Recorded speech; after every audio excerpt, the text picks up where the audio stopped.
Hey there, gamers. DreamcastGuy here. Today we're talking about Xbox because the last 48 hours has been an extremely strange time to watch the entire internet 100% turn against Xbox. From Xbox YouTubers to fan accounts to PlayStation people, but also a lot of game developers. People that are actually very high up in the industry are now saying that Xbox, and especially Gamepass, is a cancer.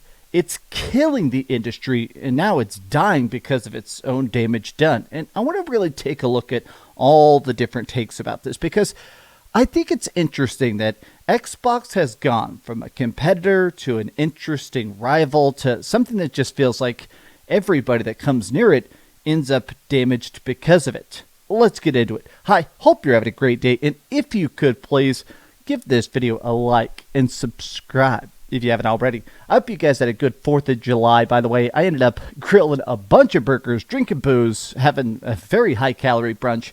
It was a very, very, very fun weekend, but now it's Sunday. It's time to talk business. So I saw stuff like this, where this is Paul Tassi at Forbes.com, and the article itself he wrote is good. Can we trust anything Xbox says? Obviously, the conclusion is Xbox are vicious liars. We're going to go through a bunch of their lies in this video, but I found it interesting that all the replies are basically this. Stuff like this. This is Clyobrel, a big Xbox account, one of the biggest Xbox fan accounts on Twitter.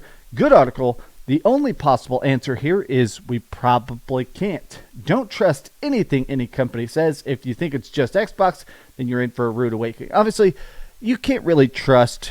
You can trust what you play. If they release a game and it's good and you're excited for the next game, I think that's valid. But let's face it, companies that make big promises or just try to screw you over and over again, there's a lot of bad stuff out there. Trust or don't trust. Don't let social media rumors and rage bait ruin your joy of gaming. If you listen carefully to what Phil Spencer says, it's impossible to catch him in a lie.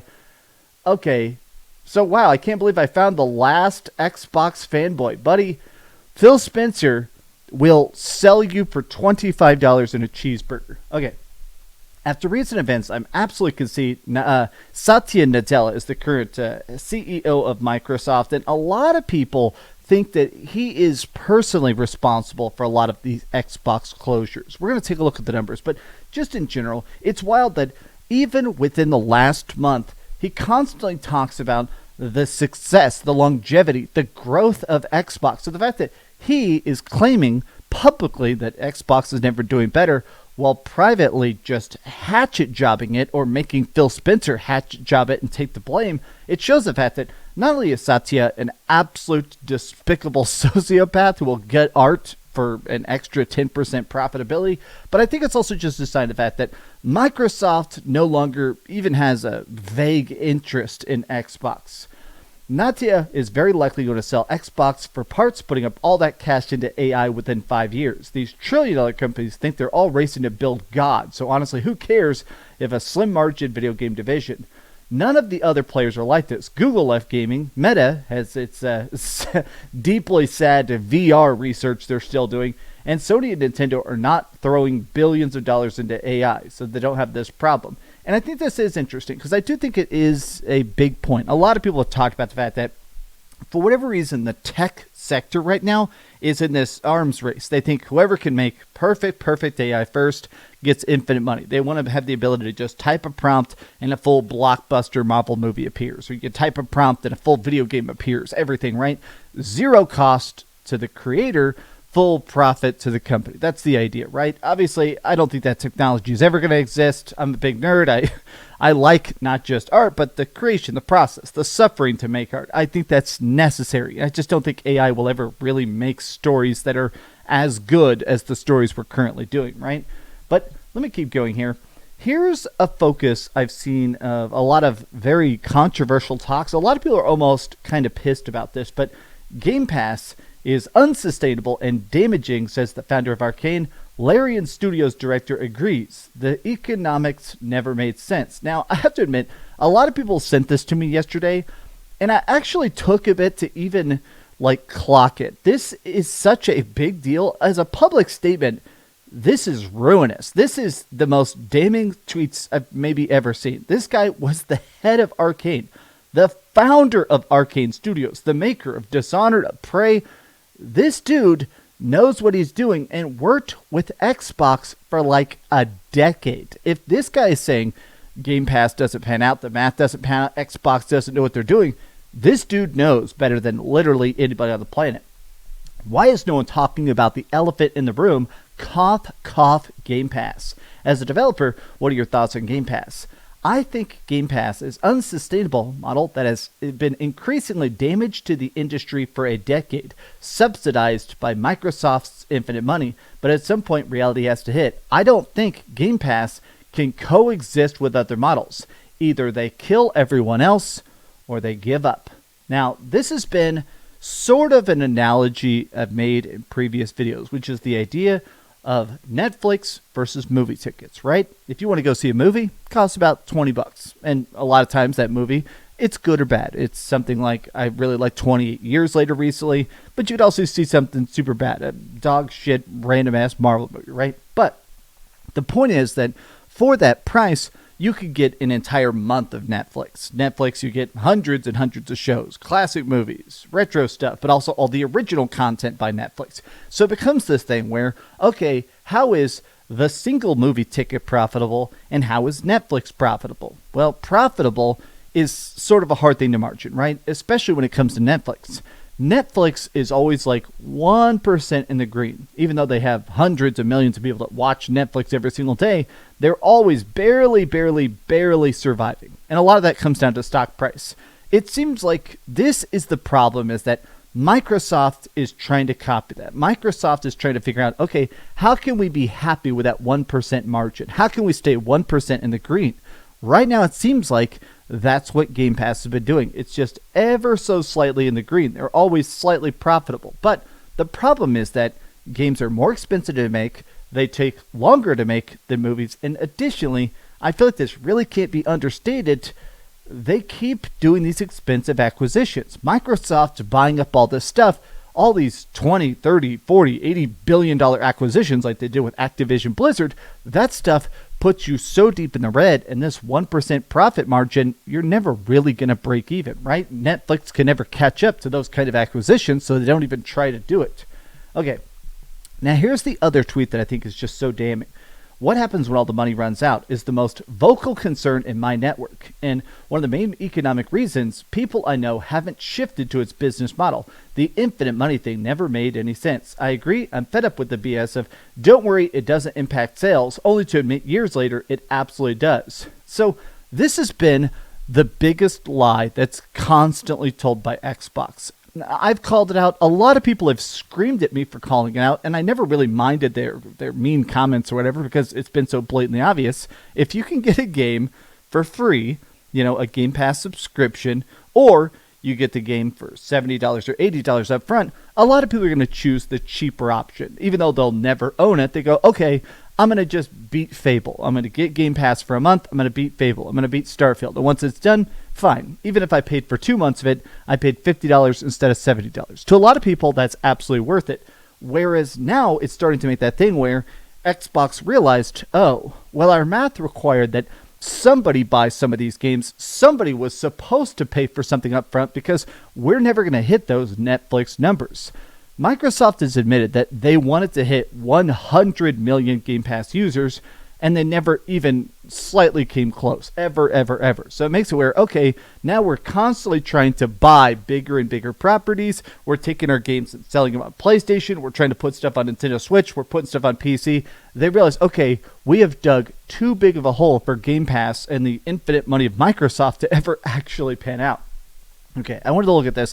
This is something crazy. I want to take a look at 2 tweets by Destin Legary here, which is the fact that, according to their own financial reports, gaming is a part of, obviously, the big Xbox umbrella of Windows. It's actually been profitable to some degree. Gaming is doing revenue close to Windows. They just had a record-breaking quarter. Even when successful, Xbox laid off staff 2 months later, closing a studio, canceling projects, and axing their best live service shot ever. What a frustrating joke. They're saying right here, with a record-breaking quarterly earning, a multitude of content surfaces, and reportedly 35 million Xbox Game Pass subscribers, Xbox looks to be up on the up and up. Oh, wait, what's that? A statement by Phil Spencer? Oh, yeah, the king of lies. Like, look at this. 1 month ago, they're talking about how good this stuff is, and then just shutting down everything. Now, some people, I think that a lot of the Xbox rage, a lot of the fanboys, a lot of the journalists, like Jez Corden, his whole job is sucking Phil Spencer's toes. But he said this: Microsoft CFO Amy Hood has given Xbox an unrealistic financial requirement that is going to continue hurting the division. This isn't over. Now, Tom Warren here, obviously a big Xbox writer. I don't think it's unrealistic. It's just the reality of the Xbox business after the Activision Blizzard acquisition. With the deal, Xbox revenue would be down, and the Game Pass gamble hasn't paid off yet. Essentially, what's happening is something that companies have done in the past, where you buy something and then you put a really, really high goal of, hey, you have to have this amount of profitability, and they do their best in the short term. Okay, we'll do some layoffs that increase our profitability. We'll release some scammy DLC. We'll increase prices. Okay, that stuff all increases the profitability in the short term. But in the long term, now you have less developers, less projects, less IP, so you fall apart. I think you saw this recently with there was like a company that bought, what was it? Not Long John Silver. Somebody bought like Red Lobster and sold a bunch of land and took down a bunch of the stores. And yes, in the short term, it increased the profitability of Red Lobster, but it also kind of screwed the company over. They're Red Lobstering Xbox right now. They're just saying, hey, we bought you. We own you. Now find a way to dance. Dance for that money, baby. This is about competition. Let us have competition, says Satya Nadella in 2022. And then every single year after that, January 2023 fires 10,000 people. May 2025 fires 6,000 people. July 2025, 9,000 people. What metric Satya is competing on exactly? I love this. His competition is making the most money with the fewest amount of paid employees, being the biggest a-hole in tech. It's interesting that I see everybody sort of just talking about how much Microsoft thinks of Xbox as a tech company first, which makes sense. A lot of people treat the idea of this as, Elon fired 80% of the staff on Twitter, and yeah, Twitter is pretty much falling apart, but some people say it still functions. You can still scroll the site and it's not instant crashing, right?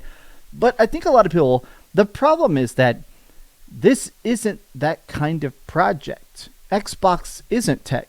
It's tech adjacent, it's tech related, but in my opinion, this is art. We're making games. We're making stories that make you cry. We're making worlds that matter. We're making these great graphics and cool, interesting articulation and meaning and stuff.